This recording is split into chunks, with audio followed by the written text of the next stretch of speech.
Channel political science 6th paper Indian government and politics. और आज का हमारा टॉपिक न्यायपालिका की स्वतंत्रता। मित्रों, न्यायपालिका की स्वतंत्रता लोकतांत्रिक राजनीतिक व्यवस्था का आधार स्तंभ है। इसमें 3 आवश्यक शर्तें निहित हैं। पहली, न्यायपालिका को सरकार के अन्य विभागों के हस्तक्षेप से उन्मुक्त होना चाहिए। दूसरा, न्यायपालिका के निर्णय व आदेश कार्यपालिका एवं व्यवस्थापिका के हस्तक्षेप से मुक्त होने चाहिए। और तीसरा, न्यायाधीशों को भय या पक्षपात के बिना न्याय करने की स्वतंत्रता होनी चाहिए। ये 3 शर्तें आवश्यक हैं। एक स्वतंत्र न्यायपालिका ही निष्पक्ष न्याय प्रदान कर सकती है। इसलिए भारतीय संविधान द्वारा न्यायपालिका के स्वतंत्र रखने का पूरा प्रयत्न किया गया है। न्यायपालिका की स्वतंत्रता को यदि हम देखें तो उसको बनाए रखने के लिए संविधान में जो व्यवस्थाएं की गई है वो इस प्रकार है। पहला बिंदु है न्यायाधीशों की नियुक्ति। संविधान के द्वारा सर्वोच्च और उच्च न्यायालयों में न्यायाधीशों की नियुक्ति का अधिकार राष्ट्रपति को सौंपा गया है, जो आवश्यकता अनुसार मुख्य न्यायाधीश तथा अन्य न्यायाधीशों से परामर्श भी लेता है। दूसरा है लंबी कार्यावधि और कार्यावधि की सुरक्षा। भारत में सर्वोच्च न्यायालय के न्यायाधीश 65 वर्ष की आयु तक अपने पद पर आसीन रहते हैं। उन्हें साधारणतया पद से हटाया नहीं जा सकता। राष्ट्रपति किसी न्यायाधीश को केवल सिद्ध कदाचार अथवा अक्षमता के आधार पर हटा सकता है, लेकिन वह ऐसा तभी कर सकता है जब इस हेतु संसद के प्रत्येक सदन की समस्त संख्या के बहुमत तथा उपस्थित और मतदान करने वाले सदस्यों में से कम 2/3 बहुमत के द्वारा समर्थित जो महाभियोग प्रस्ताव है उसके समक्ष रखा जाए। और ये जो महाभियोग की प्रक्रिया है इसको व्यवहार में अपनाया जाना बहुत कठिन होता है। तो लंबी कार्यावधि और कार्यावधि की सुरक्षा प्रदान की गई है। तीसरा बिंदु है इसकी स्वतंत्रता बनाए रखने का प्रावधान। कार्यप्रणाली के नियमन हेतु नियम बनाने की शक्ति। सर्वोच्च न्यायालय को अपनी कार्यप्रणाली के नियमन हेतु नियम बनाने का अधिकार है, लेकिन नियम संसद द्वारा निर्मित विधि के अंतर्गत होने चाहिए तथा इन पर राष्ट्रपति का अनुमोदन आवश्यक होता है। इसके अतिरिक्त इसके निर्णय या आदेश भारत राज्य क्षेत्र के भीतर सभी न्यायाधीशों को मान्य होते हैं। चौथा बिंदु है कर्मचारी वर्ग पर नियंत्रण। न्यायालय को कर्मचारी वर्ग पर नियंत्रण के अभाव में उसकी स्वतंत्रता को आघात पहुंच सकता है। इसलिए सर्वोच्च न्यायालय को अपने कर्मचारी वर्ग पर पूर्ण नियंत्रण प्राप्त है। न्यायालय के सभी अधिकारियों तथा कर्मचारियों की नियुक्ति मुख्य न्यायाधीश तथा अन्य न्यायाधीशों द्वारा की जाती है। सेवा शर्तें भी न्यायालय द्वारा ही निर्धारित की जाती हैं। 5वां बिंदु है उन्मुक्तियां। सर्वोच्च न्यायालय के निर्णय तथा कार्य आलोचना से परे हैं। संसद भी न्यायाधीशों के किन्हीं ऐसे कार्यों पर जिसे कर्तव्य पालन करते हुए किया है विचार विमर्श नहीं कर सकती है। ये है उन्मुक्तियां। और छठा और अंतिम बिंदु है अवकाश प्राप्ति के बाद वकालत करने पर प्रतिबंध। संविधान एक अवकाश प्राप्त न्यायाधीश को भारतीय क्षेत्र में किसी न्यायालय या अधिकारी के समक्ष वकालत करने से मना करता है, लेकिन संविधान विशेष प्रकार के कार्य के संपादन के लिए इनकी नियुक्ति की अनुमति देता है, जैसे कि विशेष जांच पड़ताल तथा अन्वेषण करना, किसी जांच आयोग का इनको सदस्य बनाया जाना या अध्यक्ष बनाया जाना। इस तरह से ये कार्य ये करते हैं। बाकी किसी न्यायालय में इनको वकालत करने से मना करता है संविधान। तो ये न्यायपालिका की स्वतंत्रता के कुछ प्रयत्न किए गए हैं, जिससे कि भारत में न्यायपालिका की स्वतंत्रता अक्षुण्ण बनी रहती है। अब हम बात करेंगे भारत में न्यायिक पुनर्विलोकन या पुनर्निरीक्षण कह सकते हैं या संविधान के संरक्षक के रूप में सर्वोच्च न्यायालय की भूमिका। सबसे पहले हम जानते हैं न्यायिक पुनर्विलोकन से क्या अभिप्राय है। तो न्यायिक पुनर्विलोकन से अभिप्राय है न्यायालय द्वारा कार्यपालिका और व्यवस्थापिका के कार्यों की वैधता की जांच करना, अर्थात न्यायालय द्वारा कानूनों तथा प्रशासनिक नीतियों की संवैधानिकता की जांच तथा ऐसे कानूनों एवं नीतियों को असंवैधानिक घोषित करना जो संविधान के किसी अनुच्छेद का अतिक्रमण करती है। ये है न्यायिक पुनर्विलोकन या न्यायिक पुनर्निरीक्षण।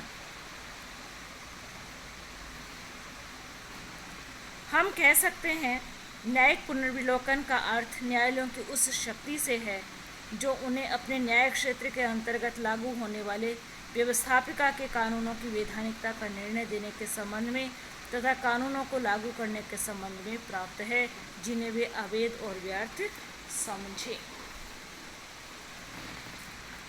तो ये है न्यायपालिका की जो शक्ति है न्यायिक पुनर्विलोकन की, उसका अर्थ, उसका अभिप्राय।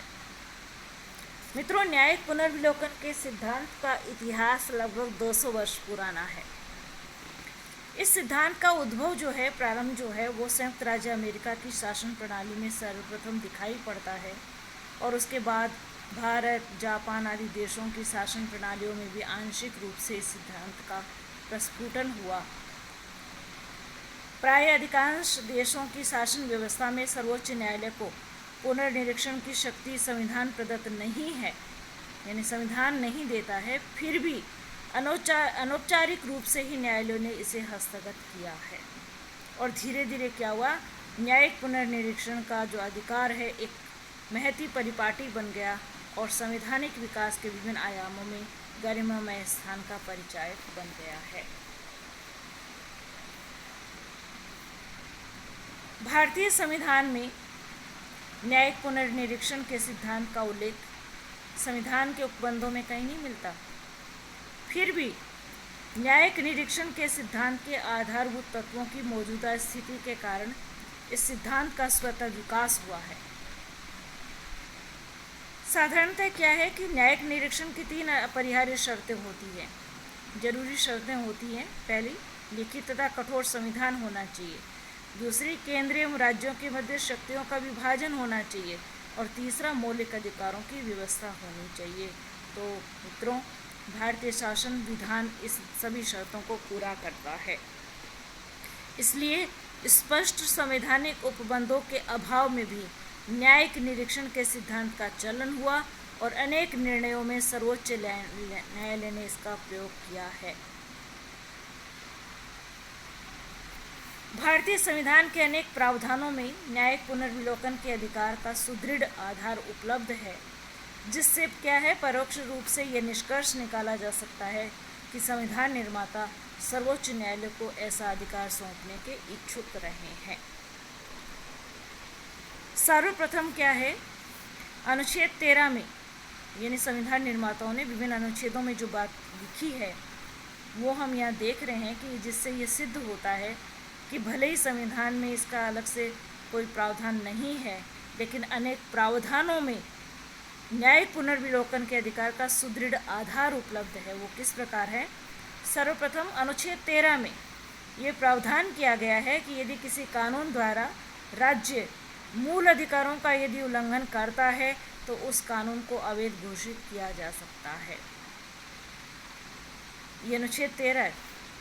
अनुच्छेद 32 द्वारा अपने मौलिक अधिकारों का उल्लंघन होने पर कोई भी नागरिक संवैधानिक उपचार प्राप्त करने के लिए सर्वोच्च न्यायालय की शरण ले सकता है।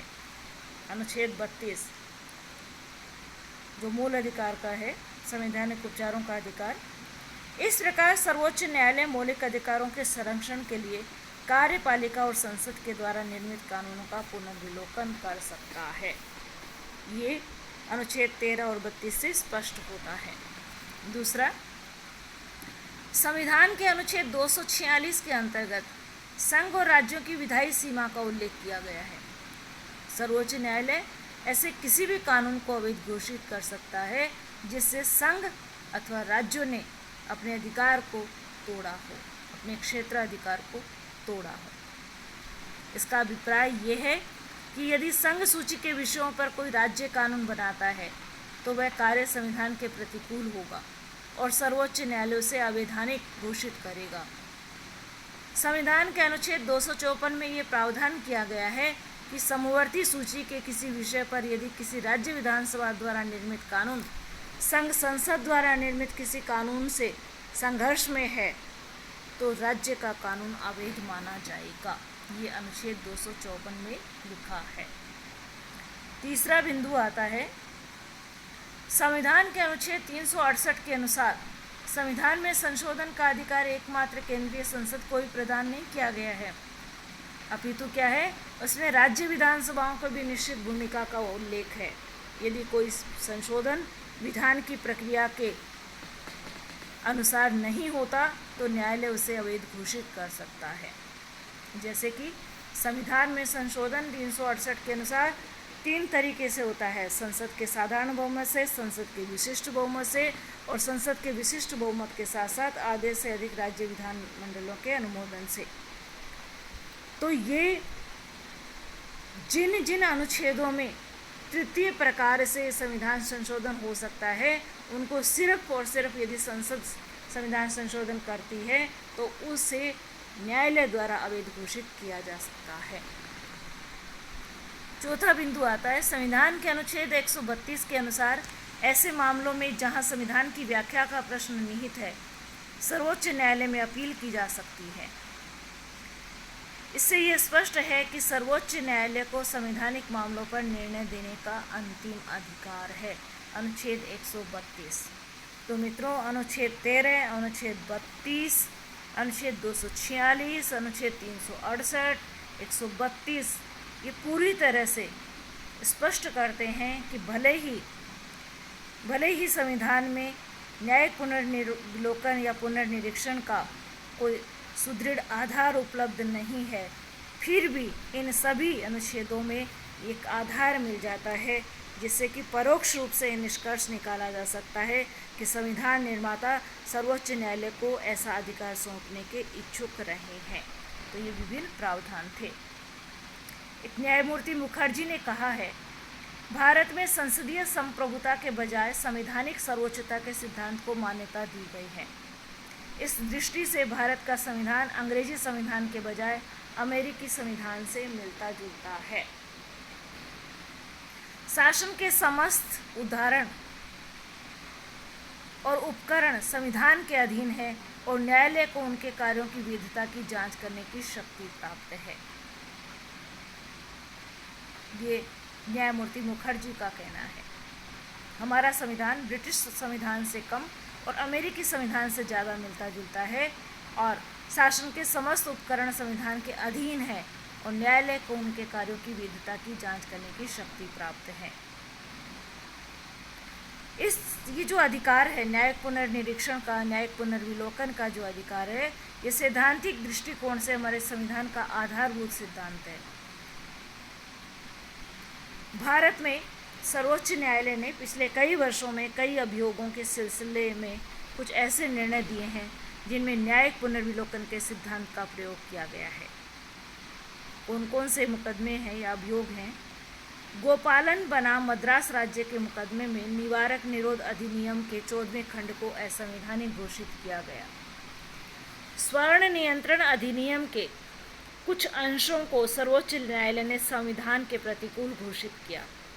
इसी प्रकार इब्राहिम नजीर बनाम बम्बई राज्य के मुकदमे में सर्वोच्च न्यायालय ने कुछ शरणार्थियों के आगमन पर नियंत्रण लगाने के लिए 1949 में जो कानून बनाया था उसके खंड 7 को इसलिए अवैध घोषित कर दिया क्योंकि यह भारत के किसी भी भाग में निवास के अधिकार पर प्रतिबंध लगाता था। एक था अभियोग गोलकनाथ बनाम पंजाब राज्य। इस मामले में सर्वोच्च न्यायालय ने अपने पूर्व निर्णयों को बदल डाला तथा मूल अधिकारों को अक्षुण्ण घोषित किया। इसी तरह से बैंक राष्ट्रीयकरण अधिनियम को सर्वोच्च न्यायालय ने इसलिए अवैध घोषित कर दिया कि उसमें निहित क्षतिपूर्ति का सिद्धांत अप्रासंगिक है। राजाओं के प्रिवी पर्स तथा विशेषाधिकारों को राष्ट्रपति के अध्यादेश द्वारा समाप्ति को भी सर्वोच्च न्यायालय ने अवैध करार दिया। इसी प्रकार अप्रैल 1973 में शासन की अखबारी कागज संबंधी नीति के सिलसिले में समाचार पत्रों के लिए 10 पृष्ठों की सीमा बांधने की नीति को न्यायालय ने अवैध घोषित किया।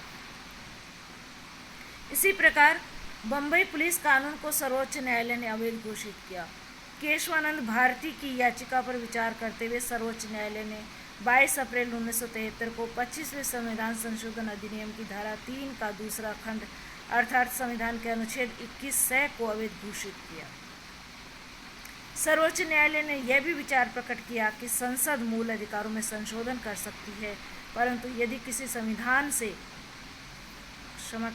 किसी संशोधन से संविधान का बुनियादी ढांचा प्रभावित होता है तो सर्वोच्च न्यायालय ऐसे संशोधनों को असंवैधानिक घोषित कर सकता है।